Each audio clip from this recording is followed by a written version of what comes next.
The question was about the social context. No, okay, let's go back. And social. So, in the States, in the United States in the 60s, we had, and 50s and 60s, early 70s, we had a thing called the Civil Rights Movement. Malcolm X, Martin Luther King, Medgar Evers, Stokely Carmichael, now Kwame Ture, and others, Black Panther Party, Weathermen, et cetera, et cetera. This movement for freedom always existed within the United States. In the United States, we have a huge abolitionist movement, people who are against slavery. And most of them are white people, to be honest with you, in the United States. Most of the people who are against slavery in the United States are white people. You would think that black people would be the ones at the forefront of the abolitionist movement, and we are. I mean, I could quote Frederick Douglass, I can go to Nat Turner, I could talk about Harriet Tubman and others. But when you look at the historical change, we can fight. We fight, we riot, we protest. But when it comes to the courts, the laws, the mood of society, religion, white people, white Americans have been at the forefront, have been the leaders of black freedom. Now, black people don't want to say that. I don't know why, but it's the truth. The truth is, Barack Obama was not elected by black people. Even if all the black people in America voted for Barack Obama, he still wouldn't win, because we're that small of a group in the United States. Latinos, whites, they said, we want him, black man, in office. Now, of course, we black people in America, we appreciate it. We're like, yes, finally we have a black president, blah, blah, blah, blah, blah. And I can go into that too on another level. But just the sheer excitement of it, okay? Just keep it light, keep it on the surface. To understand the movement for real, the real freedom movement, it has no color on it. And if it did have a color on it, it would be revolutionary white people that would be at the front of it. Now, of course, there's people like me in the United States, black men that are fighting for freedom every day. Every day, we never let up, ever. It is in my blood. I will always stand for the cause of black liberation, no doubt. But I stand for truth also. I stand for humanity first. The deepest part to being black is being African. Deepest part to being African is being human. Deepest part to being human, being God. Deepest part of being God is being love, being intelligence, and all of the above, understanding, mercy, all that. It's godlike. What would you rather be, black or God? Who are you really, African American or human? I tend to lean toward human myself. And so hip hop as a movement is colored with this as well. Not all of hip hop agrees with KRS One, and they shouldn't. Hip hop should be challenging everything that anybody is saying out their mouth. Truth will hold up, and that's all I speak is truth. So I invite all questions. But let's get it clear that all of hip hop doesn't agree with this. But like I just explained to the lady here, I'm one of the leaders of the culture. I'm not, and I don't say that like I'm above anybody. That's a job. That's a burden. That's a responsibility. That's not something you say and then all of a sudden somebody puts flowers on you. No, that's a hard position to be. To say, wait a minute, I'm trying to birth and lead my culture. So go back now to the 70s.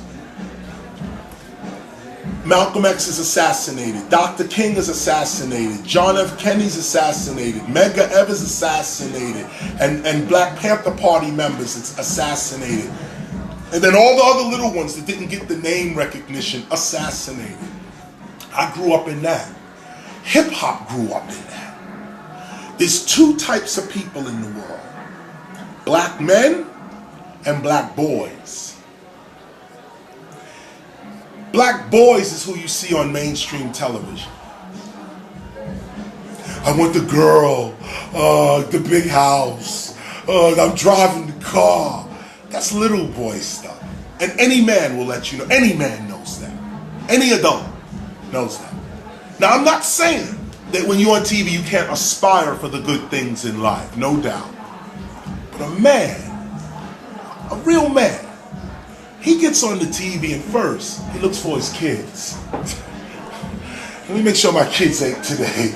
Are they clean today? Did they learn something today?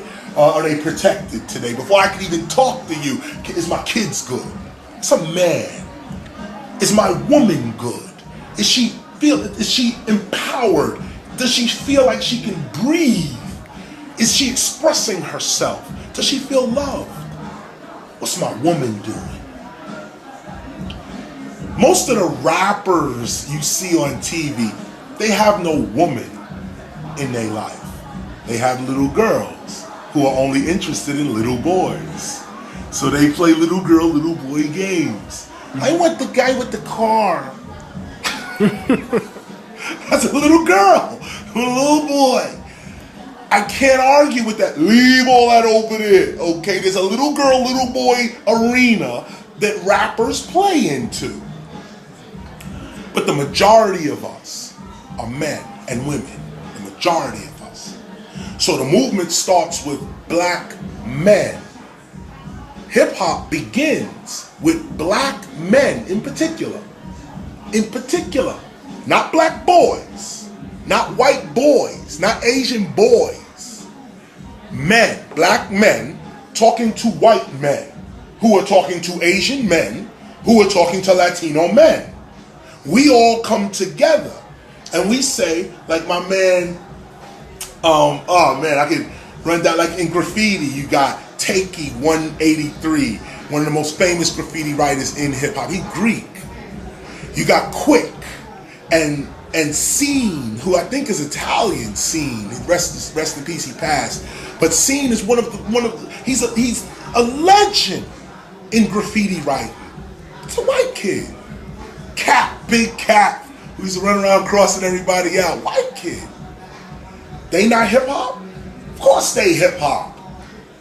But also, they recognize that this ain't about color. This ain't about race. Even white kids that live in the neighborhoods in the Bronx, they know they're just as oppressed as we are. And they feel it every day. These are men, okay? Men, white men, who are getting hit over the head by the cop, called nigger lover.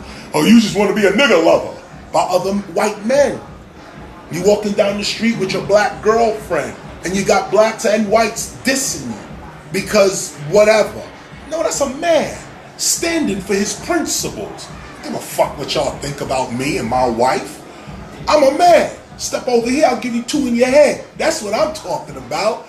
Now, that's where hip hop comes from. That. And that's what we're missing. Because now everyone regards hip hop as mainstream and MTV, and that's little boy stuff. Even the executives that work at MTV are little boys and little girls. All of them. Because there's no way a man is going to program what's being put on MTV. No way. You cannot say you are a man and then program MTV to be what that bullshit is. You don't think that that is selfish, man? No. No? The selfish reduces you to a boy. Yeah, okay. The minute selfish, boy. Angry, boy. Racist, boy. Sexist, boy. All that, just anything you put in front, take you down to boy. Now you may start out as a man, but the minute you open your mouth, we're going to see if you really a man or not. We're going to see. And what's happening is rap music through mainstream media is turning all boys into boys. They're not raising them as men. They're not raising us up as men.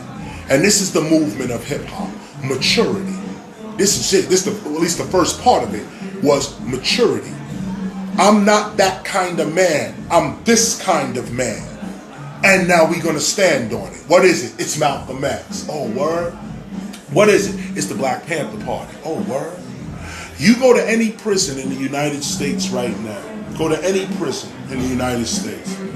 If they know, if the prisoners that are there, if the people, the inmates that are there, if they know that you stood for revolution, you have no problems in prison. If they saw you on the TV, and they in prison, and they saw you on the TV go, gangster, gangster, I got the guns out, we on the corner selling crack. The minute you get in prison, you're finished. You're done. You're done. Oh, you a gangster? Come on in here now. Come on in here with some real gangsters. And let's show you what gangster is. Because the people, most of the inmates in prison started out as boys, went to prison and became men. Then they're in prison, they realize, damn, I shouldn't have killed that person. I shouldn't have robbed that person. But now you in prison. So now you realize yourself, but you in prison. So now you get aggravated with other people who are talking about robbing and shooting and killing and selling drugs. You're like, yo, all you're going to do is wind up right here. So if you dumb enough to be out there talking like that, the minute you come in here, dude, we waiting for you. I'm waiting for you. But now you let somebody like Chuck D or Immortal Technique or Dead Prez or let any of them go to jail for any reason. They'll have dudes washing their underwear out for them and being like, yo, dog, yo, what you stand for, we protecting you on that right now. You let Cypress Hill be real. Let him go to prison and see the Mexicans come around him like a general. Ain't nobody touching Be Real right here. They say it in their language. But this is manhood. Manhood! Yes. Right after manhood, here comes womanhood. And it's not right after, it's really first, and I'm going to show you why. Hip-hop politically begins with men. It begins with black men. It really does. It begins with the attitude of black men. The Latino man was with that too, and then the white man was with that too. But Kool Herc, the father of our culture, the reason he went outside to play his music at 1520 Sedgwick Avenue, actually inside in the community center, the reason he went was because of his sister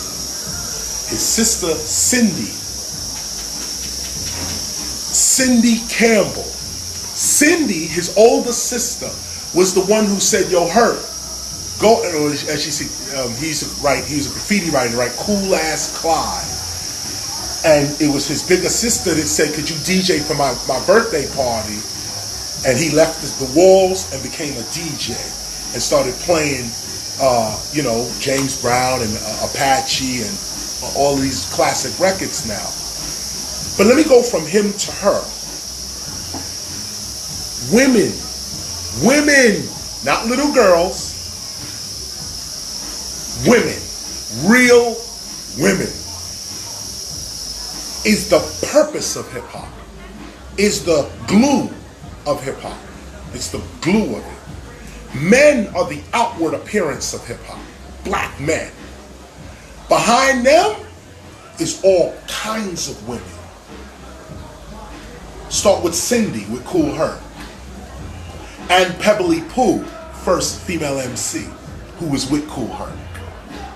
Take it all the way over to Sha Rock, who was with Funky 4+1 More. Take it over to Roxanne Shante, who had many battles and won, by the way. Take it over to Salt and Pepper. Take it, who was battling Dougie Fresh when they first came out. Take it over to Queen Latifah, MC Lyte. These are hip-hop women, okay? Take it over to them. Now, women are also the executives. Sylvia Robinson, legendary woman, her soul rest in peace. She was the founder and president, CEO of Sugar Hill Records. The first rap records to come out in a major way, putting aside the Fatback Band's King Tim III, which is true scholarship. But coming over to Sugar Hill Records, that was ran by a black woman. Grandmaster Flash, Treacherous 3, Furious 5, Sequence, all of a black woman. See the vision and put it out. I say all this to say, what causes the movement of hip hop? First, Africa Bambaataa caused it. But go further back, Malcolm X caused it. Go further forward, Kool Herc caused it. No, he didn't. Cindy caused it. Go even further, my mother caused it. And every single mother that raised a single boy to a man. This is also hip hop. Ask most hip hoppers, the early hip hoppers from 81 to 91, the golden age of hip hop. 90% of us raised by women. 90% raised by single women. Dad was not around. Hip hop is feminine in a lot of ways. Hip hop exalts the woman in a lot of ways. Mainstream says, oh, hip hop is misogynist toward women. Hip hop degrades women. Stupid. What an idiotic argument. Those people who say that are not even part of hip hop. Because if you was part of hip hop, you know that it was Queen Latifah who put out, I need a gangsta bitch. A gangsta bitch, I need a gangsta bitch. Her artist was called Apache. He actually put the record out. But Latifah was the woman, the executive behind the record. Then Latifah puts out, who you calling a bitch? UNITY, your biggest record in hip hop. This is one woman. Anybody who looks at hip hop would look at Mary J. Blige and Method Man.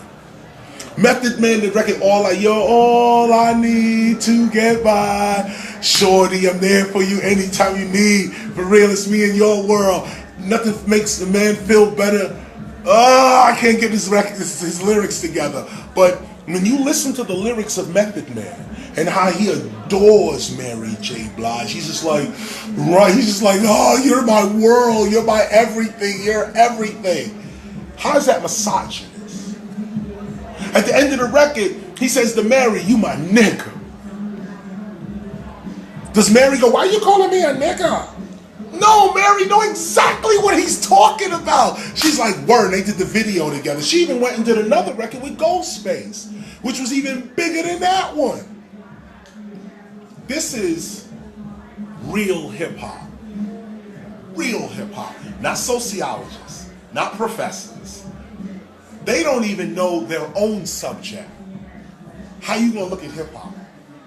They don't even know their own subject. They don't even know what sociology is. So to put a period on it real quick, there's a little period here. The movement of hip hop, peace, love, unity, having fun. It comes out of the civil rights movement, the continuation of that struggle to get free. And what is free? Not just free to run around and do stupid stuff, but free to be a man, free to be a woman, free to raise a family. Right now, hip hop is in family mode right now. All of hip hop is in family mode right now. All of us, we got our kids with us. We're putting our kids on TV. Will Smith just put his son up. Snoop just smoked the blunt with his son. Actually, he actually, no, what I want to say is that his daughter, he just did a record with his daughter called No Guns Allowed. Just did a reggae record. Snoop Lion did a record with his daughter and Drake. Big up to Drake, big up to Snoop and his daughter for doing that record, No Guns Allowed. And they did a reggae record on that. That's Snoop. That's 187 on an undercover cop. Yeah, and you don't. That's him, okay? That's him, all right? Now he's my daughter. And no guns in school. Why? Because I'm a father. Really? And we knew that. When Snoop said 187, we knew who he was then. Me and Snoop have been friends for years. Years. Does he look at me and say, oh, Chris is just preaching too much? Do I look at him and, oh, he's gangster gang? No. Snoop is probably more intelligent than I am. Think about this. Everybody who is for the cause doesn't run around with dreadlocks and red, black, and green on.